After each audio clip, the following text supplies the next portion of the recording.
MDH biryani મસાલા, પારંપરિક બિરયાનીનો અસલી સ્વાદ। છોટાઉદેપુરમાં ફરી એક વખત સગર્ભાને જોડીમાં લઈ જવી પડી હતી હોસ્પિટલમાં। નસવાડી તાલુકામાં મહિલાને જોડીમાં નાખીને હોસ્પિટલ ખાતે પહોંચાડવાની ફરજ પડી હતી।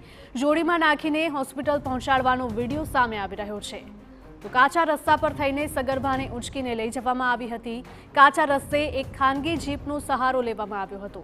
જીપ ઢાળ ચડી ન શકતા ભારે હાલાકી વેઠવાનો વારો આવ્યો હતો। સગર્ભાને ઉંચકીને મુખ્ય રસ્તા સુધી લઈ જવી પડી હતી।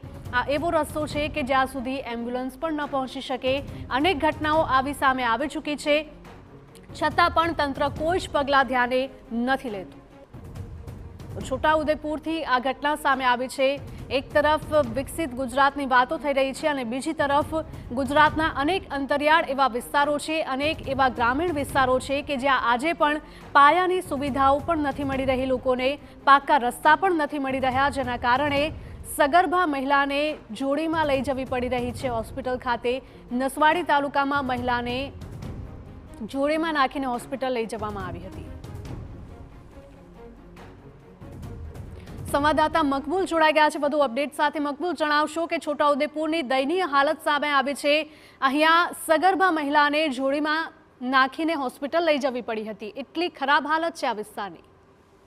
ખાસ કરીને જોવા જઈએ તો છોટાઉદેપુર જિલ્લાના 3 તાલુકા છે અને 3 તાલુકાની અંદર ખાસ કરીને નસવાડી જે તાલુકો છે એ ડુંગર અને જંગલ વિસ્તારથી ઘેરાયેલો છે અને ખાસ આ જે વિસ્તાર છે જેની અંદર ડુંગર જે વિસ્તાર છે તેની અંદર જે ઢોળાવવાળો વસ્તો છે અને જ્યાં ગામના લોકો વસે છે ત્યાં આગળ અવારનવાર આવા દ્રશ્યો સામે આવતા હોય છે। આજે ખેડા ગામ છે, ખેડા ગામના જે લોકો છે એ એમને હોસ્પિટલ જો પહોંચવું હોય તો ડુંગરના ઢોળાવો પર થઈ અને પહોંચવું પડતું હોય છે। આ જ્યારે હકીકત બની એ સગર્ભા મહિલાને ગામના જે ગામના લોકો અને પરિવારજનોએ 108 તો બોલાવી, પરંતુ 108 ત્યાં સુધી પહોંચી ન શકી અને જેને લઈને એક ખાનગી જે જીપ છે તેને ત્યાં આગળ બોલાવવામાં આવી, પરંતુ જે ખાનગી જીપની અંદર આ જે મહિલા છે તેને લઈ જવા માટે કોશિશ કરવામાં આવી, પરંતુ જે ઢાળ હતો, જે કાચો રસ્તો હતો, પથરાળ રસ્તો હતો, તેની પર આ જે જીપ ચડી શકી નહીં અને જેને લઈને ફરીથી આ જે મહિલા જે સગર્ભા મહિલાને હોસ્પિટલ લઈ જવાથી તેને ઉતારવામાં આવી અને ફરીથી આ જે મહિલાને ઝોલામાં નાખી અને જે 108 જે 3 કિલોમીટર દૂર ઊભી હતી ત્યાં આગળ લઈ જવાઈ હતી। આ એક વાર આ બનાવ બન્યો નથી, વારંવાર આ જે બનાવ આ વિસ્તારમાં બનતા હોય છે। આ જે ગામના 3 વખત જે બનાવ બન્યા છે જેમાં જે સગર્ભા મહિલા અને પરિવારજનો મુશ્કેલી વેઠતા હોય છે। આ જે ગામના લોકો છે વારંવાર આ જે રસ્તો પાકો થાય તેના માટે માંગ કરી છે। આ જે રસ્તો છે, આ જે વિસ્તાર છે ત્યાં આગળ અગાઉ પણ કલેક્ટર મુલાકાત લઈ ચૂક્યા હતા અને કલેક્ટરો પણ ત્યાં આગળ પહોંચી શક્યા હતા। એવો આ જે બિસ્માર રસ્તો છે જેને લઈને આ જે ગામના લોકો જે માંગ કરી રહ્યા છે પણ આજ દિન સુધી એમની માંગ સંતોષાઈ નથી। બિલકુલ, સવાલો અનેક થઈ રહ્યા છે। આપે જેમ કહ્યું કે અનેક વખત આવી ઘટનાઓ સામે આવી ચૂકી છે, આ કોઈ પહેલી ઘટના નથી, છતાં પણ તંત્ર જાણે કે ઘોર નિંદ્રામાં હોય તેવું લાગી રહ્યું છે કે આ ઘટના પછી આ વિડીયો સામે આવ્યા બાદ હવે તંત્ર દ્વારા કોઈ કાર્યવાહી કરવામાં આવશે? અગાઉ પણ આજે વિસ્તારના કોઈ વારંવાર માંગણી કરેલી છે, રસ્તાઓની માંગણી કરી છે, વારંવાર તંત્રમાં જાણ કરી છે, લોકોએ આવેદન પત્રો પણ આપ્યા છે, પરંતુ આજ દિન સુધી તેની માંગ સંતોષાઈ નથી। બિલકુલ, માહિતી બદલ આપનો આભાર। તો આ ચોંકાવનારા દ્રશ્યો આપણા વિકસિત કહેવાતા ગુજરાતમાંથી સામે આવી રહ્યા છે।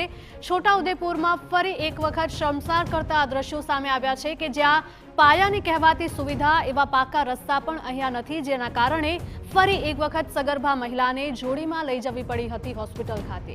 આ એવો રસ્તો છે કે જ્યાંથી વાહનો પણ ન હંકારી શકાય, અહીંયા સુધી એમ્બ્યુલન્સ પણ ન પહોંચી શકી, જેના કારણે લોકોએ ભારે જહેમતથી મહિલાને મુખ્ય રસ્તા સુધી પહોંચાડી હતી અને ત્યાંથી એમ્બ્યુલન્સમાં તેને હોસ્પિટલ લઈ જવામાં આવી હતી। આટલી દયનીય હાલત છોટાઉદેપુરના અંતરિયાળ વિસ્તારની છે।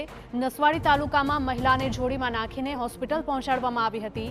જોડીમાં નાખી હોસ્પિટલ પહોંચાડવાનો વિડીયો પણ સામે આવ્યો છે। કાચા રસ્તા પર થઈને સગર્ભાને ઉંચકીને લઈ જવામાં આવી હતી।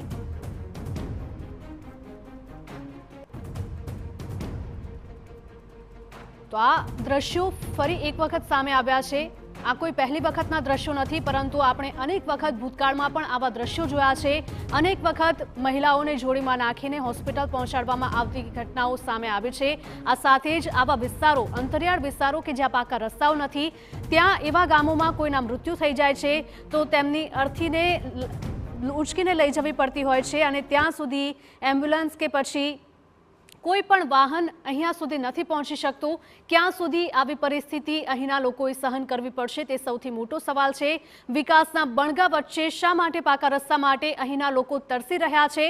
રસ્તા અંગે વારંવાર રજૂઆતો બાદ પણ શા માટે કામગીરી નથી કરવામાં આવતી તે પણ મોટો સવાલ છે.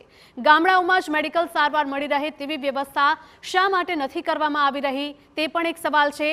તોરખેડામાં પ્રસૂતાના મોતની ઘટના બાદ પણ બોધપાઠ શા માટે નથી લેવામાં આવ્યો? શું તંત્ર વધુ સગર્ભાઓના મૃત્યુની રાહ જોઈને બેઠું છે તેવું આ દ્રશ્યો પરથી સ્પષ્ટપણે લાગી રહ્યું છે. સત્તાના આટલા વર્ષો બાદ પણ અંતરિયાળ ગામો સુવિધાઓથી શા માટે વંચિત છે તેવા પણ સવાલો TV9 ન્યૂઝ ઉઠાવી રહ્યું છે. તો વિકાસના બણગા ફૂંકતી આ સરકાર ક્યારે આ દ્રશ્યો જોઈને તેના ઉપરથી બોધપાઠ લેશે અને અહીંના લોકોને પૂરતો વિકાસનો લાભ મળી રહે તેવું ક્યારે સગવડતા તે લોકોને મળી રહેશે તે પણ અહીંયા સવાલ ઊભો થાય છે. કારણ કે આ દ્રશ્યો કોઈ પહેલી વખત સામે નથી આવ્યા, પરંતુ અવારનવાર ભૂતકાળમાં પણ આવા જ દ્રશ્યો સામે આવી રહ્યા છે. અનેક વખત આવી પરિસ્થિતિમાં મહિલાઓ, સગર્ભા મહિલાઓ જીવ પણ ગુમાવતી હોય છે, પરંતુ ફરી એક વખત આ દ્રશ્યો તંત્રની જે કહેવાતી મોટી મોટી વાતો છે કે પછી વિકાસના કામોની વાતો છે તેની ચાડી ખાઈ રહ્યા છે. આ દ્રશ્યોમાં પણ જોઈ શકાય છે કે અહીંયા પાકો રસ્તો નથી, છતાં પણ ગામ લોકોએ પ્રયાસ કર્યો કે અહીંયા જીપ લાવવામાં આવે, પરંતુ જીપ પણ આ ઢાળ છે તે ચડાણ કરવામાં મુશ્કેલી અનુભવી રહી હતી. જીપ પણ અહીંયા ચડી ન શકી. તેના કારણે લોકોએ જોડીમાં જ નાખીને મહિલાને મુખ્ય રસ્તા સુધી લઈ જવી પડી હતી, જેના કારણે અહીંના લોકોને અવારનવાર મુશ્કેલીઓનો સામનો પણ કરવો પડી રહ્યો છે. તંત્રને આ દ્રશ્યો શું નથી દેખાતા તે પણ સવાલ ઊભો થાય છે.